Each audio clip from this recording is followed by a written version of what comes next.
So, Ted Cord is awesome, and Coliseum still sucks. Let's get to the video. There's a difference between you and me. We both looked into the abyss. But when it looked back at us, you blinked. Hi guys, I'm Gravy here, and this is a DC Legends video. In this video, this will be, I guess, the final in the battle of the Blue Beetles, which is Ted Cord versus Jamie Reyes.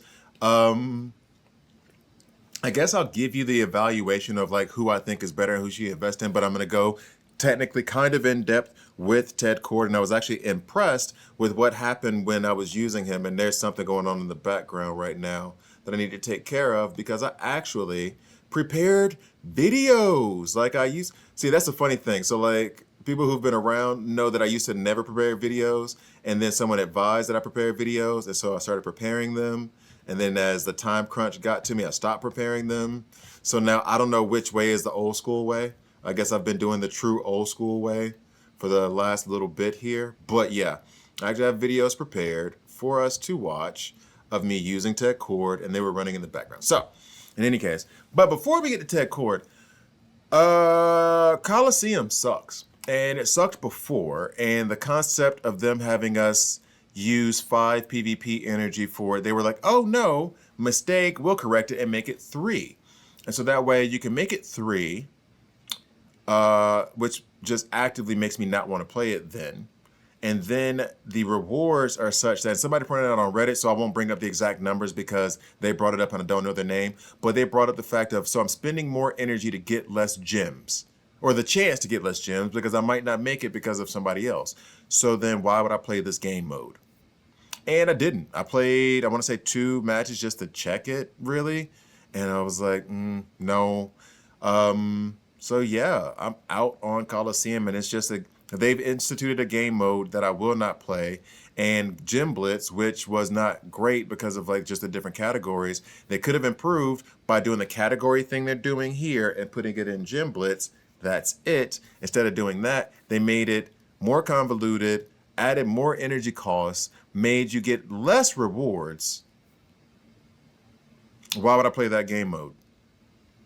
And that's the thing, like, it's like they're progressively just pushing you out of the game. They don't want you to play anymore. And I have a deep roster. I have a very deep roster, and I could compete in that. However, I'm not about to dump money into it, and the more that you seem to be changing this game into get more money out of us, the less I want to play it. Anyway, Ted Cord. I was surprised at how impressive he was. So let me go ahead and get to the game real quick. So, Ted Cord, I've taken L4. Truth be told, and what I'm going to show in the videos, all of the videos I'm using him in, I was making some videos with him at L2 just because I was testing him out, and I thought, why not record? And then I saw that he was absolutely amazing at L2. And the main reason, if you want the full kits, I mean, I'll go through it like a little bit here, but I'm not going to do the full thing because this is my 4th Blue Beetle video. Like, the information's there. Sorry. So, Proton Burst, I went in and took the 20% shield because if I'm going to use that more than once, which does happen on one of his passives, I want that extra bit of shield to help with survivability. Also, Scarab, Rush, damage to all enemies, apply 15% shield, and mint to allies. Nice, and I added the 5 strength ups because he does want to crit. He does have increased crit damage, so the strength ups, they're nice to have. The Bug Zapper, I missed out on the legendary because the whole apply stun immunity to all allies, it's good, but if someone were to die and Spectre goes off, then that stun doesn't really do much for you. The stun immunity doesn't because it can be purged. So it's nice. It's not a bad ability to have. It's just I prefer the other ones more. But this is the ability, however, that makes him damn near invaluable. So basically, heavy damage to all enemies, that part isn't even the important part. If at least one enemy receives a crit hit, and he crits relatively easy, and I've already hiked up his gear, and I need to check what his crit level's at right now, then apply stun to all of them. This includes Cheshire. It doesn't miss her. So the attack might miss her, but if you got 1 crit shot, the stun doesn't miss her and it stuns her. You'll see it. I think I even have it in some of the videos here. So yeah, it's an awesome ability that you don't even need to have legendary. Ringed it out, of course, but you don't need to have a legendary. You don't need a legendary for it. It's just there and awesome.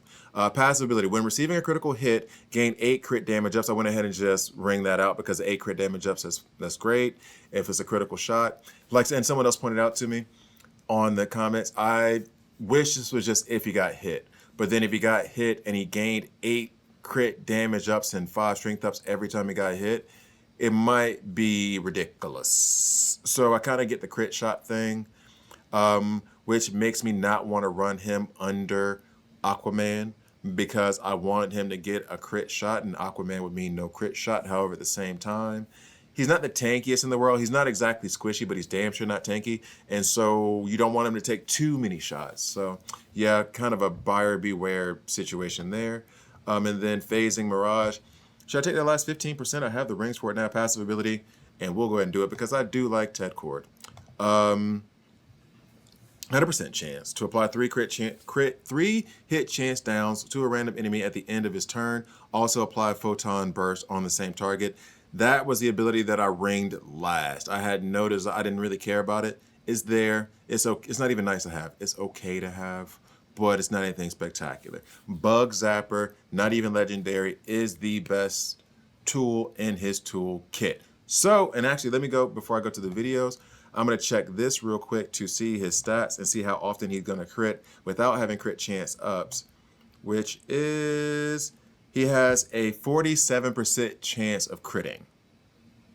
So, if you hit 4 individuals with an AoE attack, which that is an AoE attack, then it's more likely than not one of them is going to be crit. Far more likely than not, then at least one of them is going to be crit. And if at least one of them's crit, all of them are stunned. It's awesome. And then you add crit chance ups to that, and his crit value right now is at 256. Not bad. And you stack the strength ups on top of that. You stack the crit damage ups on top of that. He can do a lot of damage. So what I'm going to do now is get straight to the videos. We're back. So in this scenario, we have Stitch. Stitch is there to hopefully neuter Spectre a little bit, give them buff immunity so that way they don't ramp up with Lex. You have Vandal Savage as the damage dealer because he does ramp up int ups, and that's nice to use with Stitch, not to mention. So like Stitch will make the enemy weaker to special damage. Vandal Savage, special damage, stacks a lot of int ups. She put a lot of int downs out there, so he should hit like a truck. And then Martian Manhunter's there to be sure that we go first. Ted Cord is there to hopefully stun some people. So let's go ahead and get to it. Hey, where you at? So.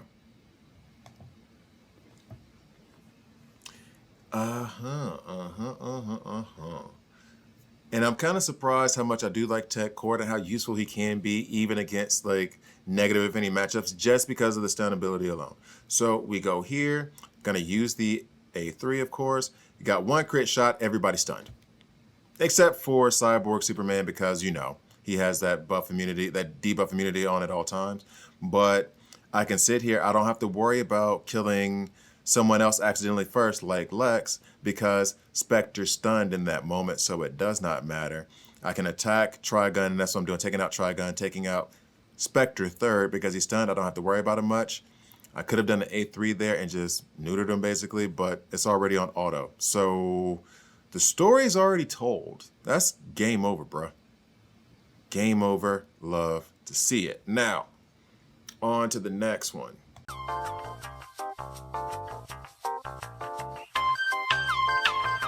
Now, in the effort to switch things up, because I've been trying to do, or I'm going to try to do more combinations that are like not just your typical stuff. So you have Question. Question is there to remove the debuff immunity that is there from Terra. Then you have Black Adam there clearly as a damage dealer. Martian Manhunter, sure that we go first. We're trying to take out Desaad first. At least that would be my thought process to begin with, because I don't want those stuns. Unless we can get Darkseid out, but I don't think that would help us at all either, because we don't have any debuff immunity. So, hopping straight to it. I mean, Ted Cord is pretty straightforward. That A3 alone, and I think that as far as Jamie Reyes is concerned, so we have removed the debuff immunity. Let's go ahead and hit. Yeah, there we go. All the call assists from question. Let's try to stun them. Boom, they are stunned.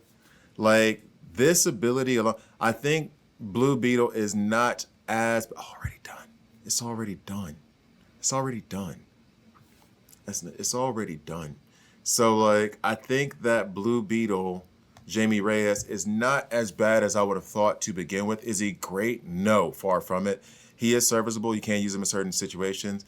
Ted Cord's A3 alone. He hits pretty damn hard, especially when he gets ramped up. But that A3 alone makes him more valuable than Jamie Reyes. So if you're trying to invest in one or the other, which might be a little bit too late for you since I'm doing like this end evaluation now, I'm leaning more towards Ted Cord, even though there's a negative affinity matchup, and even though you have to be a little bit more careful because he's energy based and there's a lot of powerful mystics going out there. Not even talking about Spectre and Trigun, but we're talking about Vandal Savage, who I use, Black Adam, who I use, Etrigan.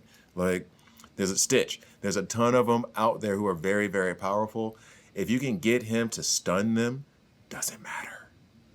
So I do like that AoE stun ability based off the crit. I really do. Anyway, so now on to the next one.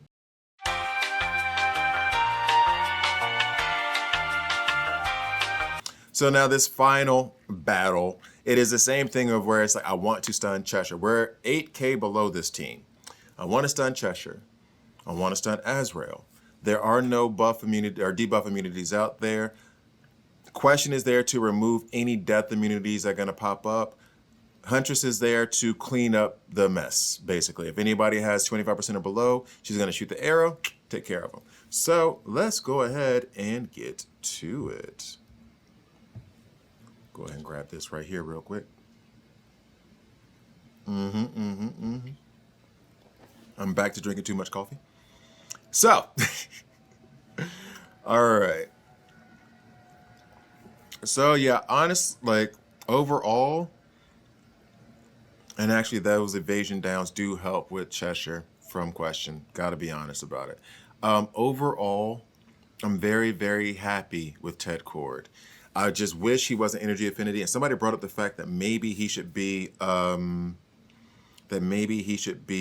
physical affinity. Wow, and see that? See that? Look, hold up.